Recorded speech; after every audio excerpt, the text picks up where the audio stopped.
So in this video, if you see all those Spotify rap and you are using Apple Music, you can view your Apple Music rap or Apple Music reply by going to the application right here. You can open it. Then you can go to listen now, and then you can wait until this, and it will be on the top of the screen. You can click on that. You can go to the side. I know it is very weird. Apple sort of done something, and then you can click on jump in.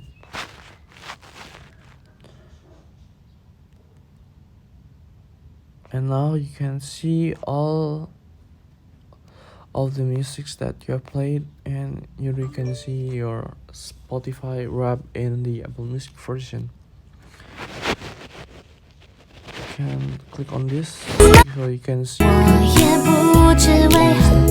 this thing. You can click on next and screenshot them. There is also the share button right here.